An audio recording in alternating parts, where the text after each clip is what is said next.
Hello everyone. So today's topic of discussion is how do we draw a parabola from a quadratic equation. Okay. So basically if you have a line, if you have a linear equation and if you want to draw that linear equation in a 2D plane, then the graph of that linear equation comes out to be a straight line. Now in order to draw a straight line, you basically require two things. One is slope and one is the y-intercept. Similarly, when you're going to draw a quadratic equation in a 2D plane, the graph of that quadratic equation comes out to be a parabola. Okay, now how do we draw the parabola? What are the parameters that we need to know? What are the things we need to calculate before we actually draw a parabola? These are the things that we'll be discussing. And once we draw the parabola, what all things can we calculate, or what are the additional things that we can evaluate from that figure? Those are things that we'll be discussing today. Okay, so let's get going. Now, whenever we talk about a quadratic equation, the general form of a quadratic equation or a quadratic function is nothing but fx is equal to ax square plus bx plus c, or you can write this in the form of y is equal to ax square plus bx plus c. This is known as the general form. There are other forms also for which I'll be making a separate video. So the general form of any quadratic function or any quadratic equation is simply ax square plus bx plus c. Now when you draw this on a 2D plane, the graph of this comes out to be a parabola. The graph of this equation comes out to be a parabola, or graph of this quadratic equation comes out to be a parabola. So we will not be discussing parabola like the ones that you must have studied in 11th standard, like y square equals to 4ax, y square equals to minus 4x, and so on and so forth. We won't be doing that discussion. We'll be understanding if you have a quadratic equation, then how do you draw that quadratic equation in a 2D plane. Okay, that's our point of concern today. All right. So when you talk about this ax square plus bx plus c, now remember that whenever you have a quadratic equation ax square plus bx plus c, in this a is never equal to 0. In this a is never equal to 0. A can be positive, a can be negative also. Now if a is positive, then you will have an upward parabola. An upward parabola is something that opens on the upper side. I hope you can see that. This is what an upward parabola looks like.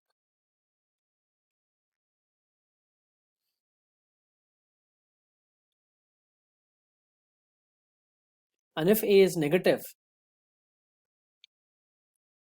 then the parabola is a downward parabola. A downward parabola opens facing downwards. So you have an upward parabola, you have a downward parabola.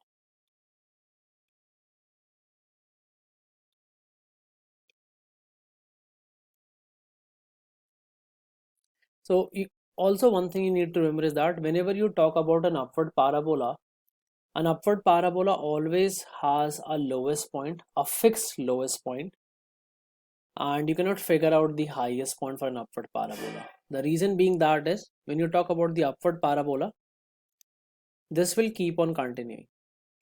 This curve will keep going up and up. There is no like limit to it. It will keep going up and up. There's no limit to it. When you talk about downward parabola, you have a fixed highest point, but you cannot conclude anything regarding the lowest point because this is going to keep going down and down and down and down. There is no end to it. So an upward parabola has a lowest point and a downward parabola has the highest point. This is what you need to know. So A is positive, it's an upward parabola. A is negative, it's a downward parabola. All right. Now there is another role that this A performs, this coefficient of x square. This is like the first role of coefficient of x square. There is another role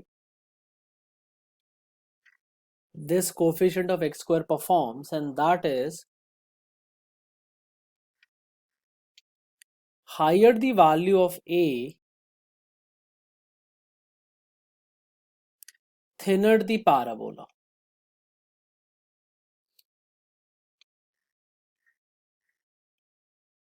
Higher the value of a, thinner the parabola. So let's take three examples in order to understand all three of them. Sorry, in order to understand this statement. So let me draw an xy plane, and let's talk about three equations. Y is equal to x square,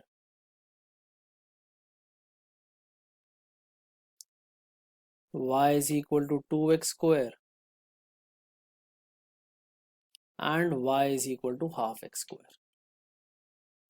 All three of them are going to pass through origin, because when x is equal to 0, then y is equal to 0. You can see that for yourself. When x is equal to 0, then y is equal to 0. So all three of them are going to pass through the origin. So we're going to start with y is equal to x square.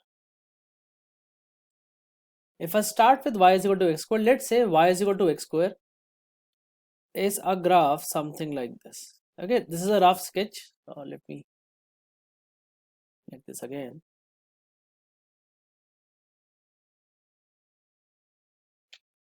So this is, let's say, roughly what y is equal to x square looks like, the rough sketch.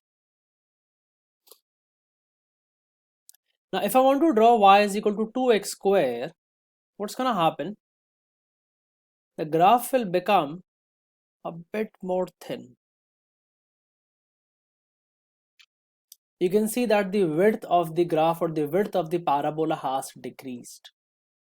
And if I draw y is equal to half x square, then the parabola will become something like this. So this is y is equal to half x square, and the red one is y is equal to 2x square. So you can see that for yourself. When I'm increasing the coefficient of x, the width is decreasing. This is the width for y is equal to 2x square. Then you can see that this is the width for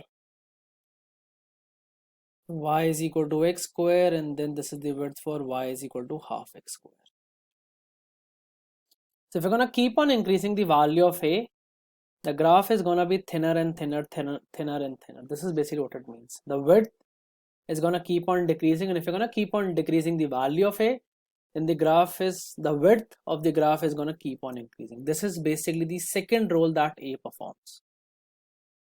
So first role is of the a, or the coefficient of x square, is that if it is positive, then it's an upward parabola. If it is negative, then it's a downward parabola.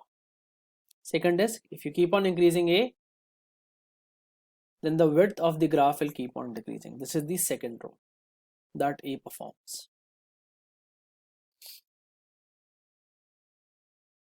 All right. Now, when you talk about that constant term b, so for b basically helps in determining the shifting. And as far as shifting of graphs is concerned, or the shifting of parabola is concerned, I think I have already uploaded a video concerning the shifting of graphs. So in that I have explained how do you shift graphs in detail. So we will not be understanding b is not required also in order to draw the graph of parabola. Then the second thing that we'll be discussing is c. So when you talk about y is equal to mx plus c, which was the equation of the line, c here was the y-intercept of the line, right? It's the y-coordinate where the line intersects the y-axis. Similarly, in the equation fx is equal to ax square plus bx plus c here again is the y-intercept. C here again is the y-intercept. It's basically the y-coordinate where the parabola intersects the y-axis. That's the y coordinate where the parabola intersects the y axis. So let's say, for example, if you have a parabola something like this and it intersects the y-axis, let's suppose at some point 0 comma minus 10. So what is the value of c? The value of c is simply minus 10. The value of c is simply minus 10. Okay. Alright, now we have understood the meaning of the term A, we have understood the meaning of the term C. We do not require B because it helps in shifting, and shifting we have a separate video, so you guys can go through that. Now, whenever you talk about drawing a sketch or drawing a parabola using a quadratic equation, there are three things you need. So let's take an example first. Let's say f x is equal to x square plus 7x plus 10. If you want to draw the graph of this quadratic equation in an xy plane, there are three things you need to know. First thing is whether the parabola is an upward parabola or a downward parabola. Second is what are the roots of parabola or x-intercept of parabola. So we have had a detailed discussion regarding the roots also. I have made 2 videos on roots of quadratic equation. You can go through both of them. And the third thing you need to know is what is the y-intercept of parabola. So up or down is based on the value of A, y-intercept is based on the value of C, and for roots we all know what are roots.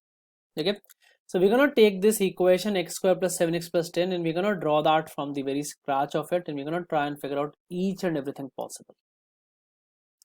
Let's see what we can do. So I have x square plus 7x plus 10.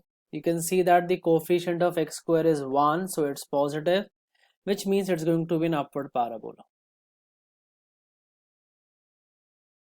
Y-intercept is the constant value or the value of C, so in this case it's going to be 10. We just need to calculate the roots. So for roots you can either use the formula or you can do the middle term splitting. In this case both of them are applicable, so we'll go with middle term splitting. So whenever you want to calculate the roots, you're going to put this equal to 0. This will become x square plus 2x plus 5x plus 10 equals to 0. So you will have x into x plus 2 plus 5 into x plus 2 equals to 0. So you're going to have 2 roots. X is equal to minus 5 and x is equal to minus 2. So your 2 roots are minus 5 and minus 2. You have an upward parabola and your y-intercept is 10. Now let's make the parabola now.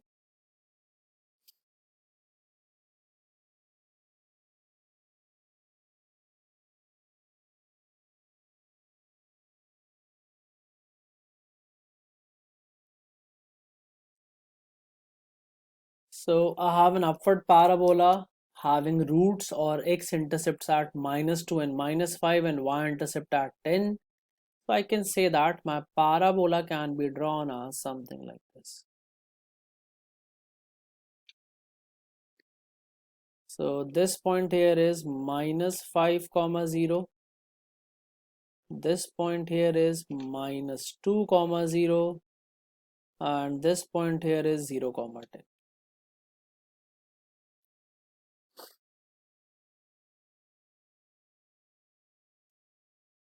So this is how you can draw a parabola. So you need 3 things: upward or downward, roots or the x-intercepts, or the y-intercept and the y-intercept. These are the 3 things you need to know. Now, apart from these 3 things, there are like 2 more things which you can calculate in a parabola if you know the x-intercept and the y-intercept of the parabola. The 2 things are the line of symmetry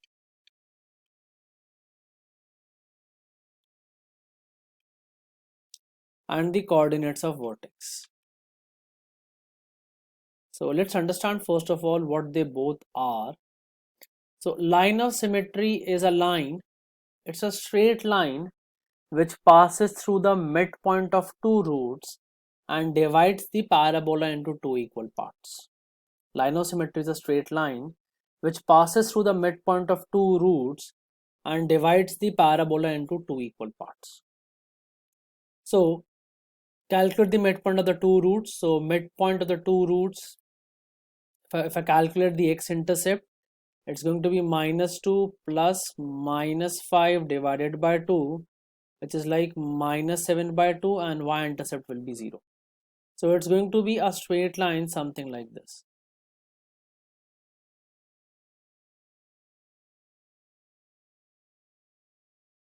And this point here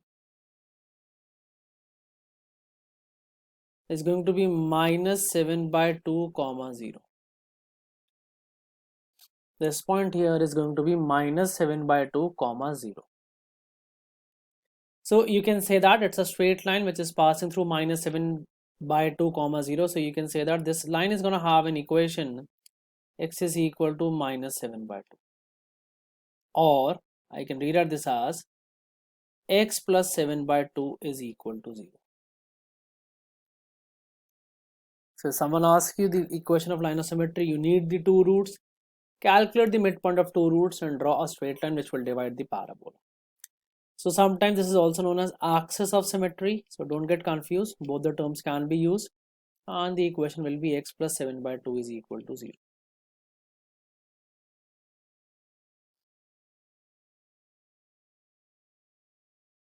Last thing is vortex. Now vortex is basically known as the tip of the parabola. So it's the highest point for a downward parabola and the lowest point for an upward parabola. Vortex is also known as tip of the parabola. It's the lowest point for an upward parabola and the highest point for a downward parabola.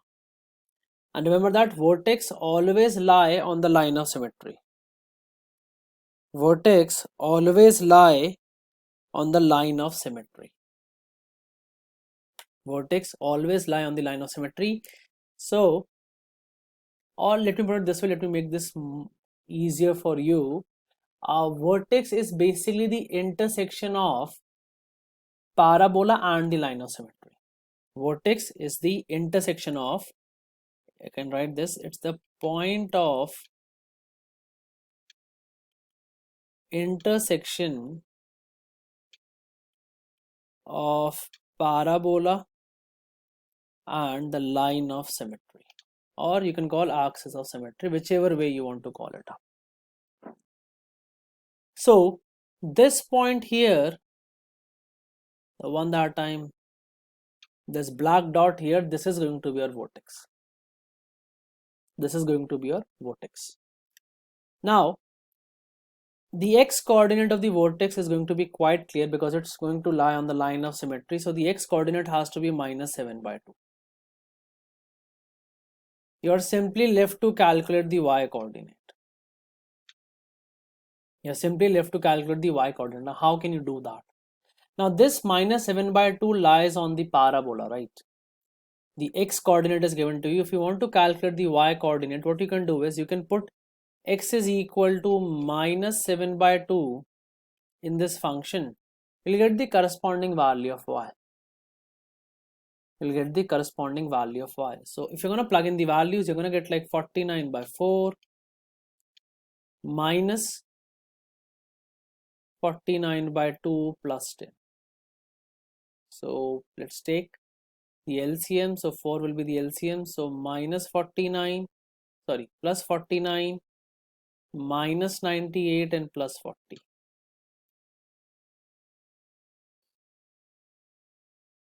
So this is 89 minus 98. So 89 minus 98, that's -9/4. Or let me do this calculation properly again so that you guys don't get confused. I'm removing all this. So this is going to be like 49/4 minus 49/2 plus 10. So 4, so you're gonna have 49 minus 98 plus 40. So this is 89 minus 98, so that's like minus 9 by 4. So this is minus 9 by 4. So the coordinates of vertex are minus 7 by 2 and minus 9 by 4. So it's pretty simple, it's not that difficult. So first of all, you need to know whether parabola is upward or downward. You need to calculate the roots. You need to calculate the y-intercept, draw the parabola. Then you can also calculate the line of symmetry or axis symmetry by taking the midpoint of the two roots, draw a vertical line passing through the midpoint of two roots. Then you can also calculate the vertex, which is nothing but the point of intersection of the parabola and the line of symmetry or axis of symmetry. Okay, so these are the things you need to know. Now this vertex that we are talking about here, so like let me remove a couple of things from the board.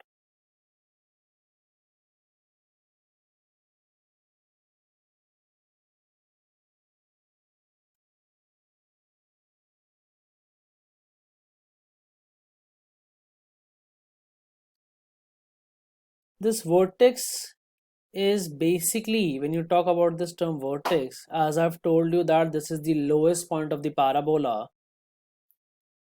So it's the, in this, because it's an upward parabola, so this is the lowest point.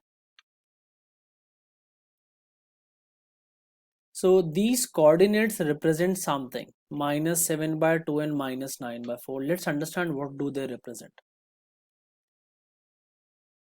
So minus 7 by 2 and minus 9 by 4, what they basically represent is the minimum value of the parabola, the minimum value of the parabola or the minimum value of this quadratic equation. The minimum value of the parabola or the minimum value of this quadratic equation is 9 by 4, is minus 9 by 4, sorry. This is the minimum value and it is minimum at minus 7 by 2. The minimum value of the parabola or the minimum value of this quadratic function is minus 9 by 4 at minus 7 by 2. This is the meaning of the vertex. So if someone asks you like calculate the minimum value, so you need to calculate the y coordinate of the vertex. If someone asks you at what point it's minimum, you need to calculate the x coordinate of the vertex. You need to calculate the x coordinate of the vertex. The same thing you can say it for the downward parabola also. The same thing you can say for downward parabola also. Let's suppose you draw a downward parabola. Let's say your downward parabola is something like this. And let's say the vertex is, for example, let's say plus 4 comma 10.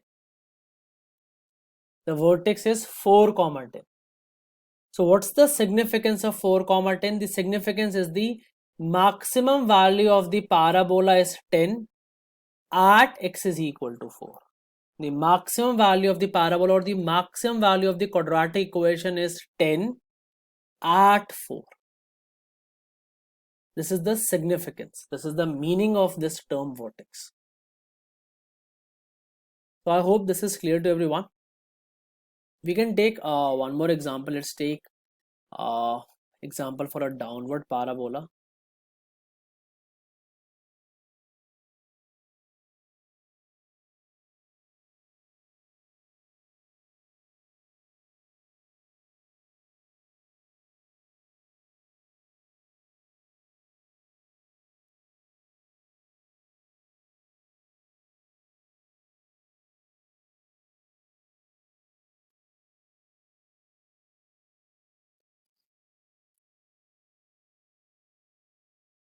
So let's say my equation is minus x square plus 7x minus 10. My equation is minus x square plus 7x minus 10. So it's going to be a downward parabola because the coefficient of x square is negative 1.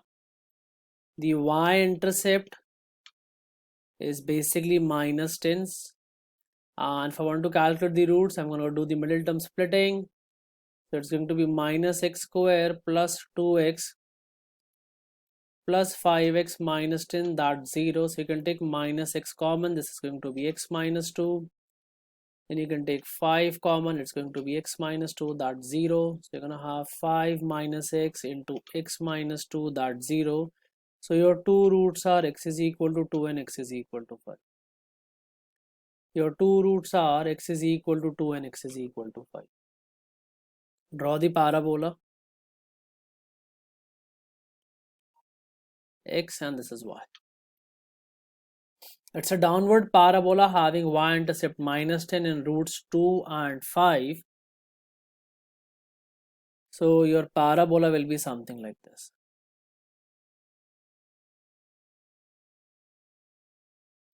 This point here, that's going to be 2 comma 0. This point here, this is going to be 5 comma 0. This point here, it's going to be 0 comma minus 10. Then again the same things, if you want to calculate the line of symmetry or the axis symmetry, it's going to be something like this. So this point, the x coordinate of this point will be like 7 by 2. If you want to calculate the y coordinate, plug in 7 by 2 in the equation. So this is going to be like minus 49 by 4 plus 98 7 into, so sorry, 49 by 2 and minus 10. So you will, in this case, instead of getting like minus 9 by 4, you're gonna get like 9 by 4. You can do the calculations. You can take LCM to be 4. So this is like minus 49 plus 98 minus 40. So plus 9 by 4. And the equation of this line of symmetry or the axis symmetry is x is equal to 7 by 2 or x minus 7 by 2 is equal to 0 or 2x minus 7 is equal to 0. So this is how you can draw a downward parabola. So again this 7 by 2 comma 9 by 4. So this 7 by 2 comma 9 by 4 is again the maximum value of this quadratic function, or the maximum value of the parabola is 9 by 4 at x is equal to 7 by 2. At x is equal to 7 by 2. Okay. Now most of you would be knowing this one formula, that if you want to calculate the vertex, then the formula is minus b by 2a, right? Usually we remember this formula, and if you want to calculate the y coordinate, then put x is equal to minus b by 2 in the function and you'll get the corresponding y coordinate. So here what I'm going to do is I'm going to connect the dots for you. Like, how do you get minus b by 2a? What's the reason that the x coordinate of the vertex is minus b by 2a? So when you talk about your two roots, if you use the formula, then the two roots are minus b plus under root of b square minus 4ac divided by 2a, and your other root is minus b minus under root of b square minus 4ac divided by 2a. Now in order to calculate the vertex, I told you that you'll have to take the average of the two roots, or you need to take the average of the two x-intercepts. So when you'll take the average of these two numbers, so how do you take the average? You add and you multiply by 2, because you have two numbers in this case. So it's going to be minus b plus root of b square minus 4ac divided by 2a plus minus b minus root of b square minus 4ac divided by 2a, and this entire will be divided by 2. Now when you're going to add them, you will observe that, and you can observe that for yourself, that plus b square minus 4ac under root and minus b square minus 4ac under root is going to get cancelled. So you're going to have minus b by 2a plus minus b by 2a divided by 2. And this will give you the result, that is minus b by 2. So the x coordinate of the vertex is minus b by 2a, or the x coordinate of the midpoint of the two roots is minus b by 2. So this is basically how it happens. So anyways, this is how you draw a parabola from a quadratic equation. I hope these tips is clear to each one of you. I hope now you understand. There are basically 5 things which you can calculate, which they can ask you in the exam, and now you know how to calculate all the 5 things. Now in the exam you don't have to draw the parabola. They will not ask you to draw the parabola. They can ask you to calculate the coordinates of vertex. That you can do if you know the roots. Take the midpoint, the x coordinate will be equal to the midpoint, then plug in that value in y, you'll get the corresponding value of the y coordinate of the vertex. If you want to calculate the equation of line of symmetry or the axis of line of symmetry, take the two roots, take their averages, and then simply put x is equal to this, whatever number comes out to be. The reason I have drawn this is, now once you understand this, it will be easy for you. You can visualize what you are doing. That's the only concern I had. Okay, so I hope you have enjoyed this video. So thank you so much guys for watching this video again, and keep watching and keep learning. If you have any doubts, any comments, any suggestions, please do let me know in the comment box. I'll be happier to take them into consideration. Thank you so much everyone.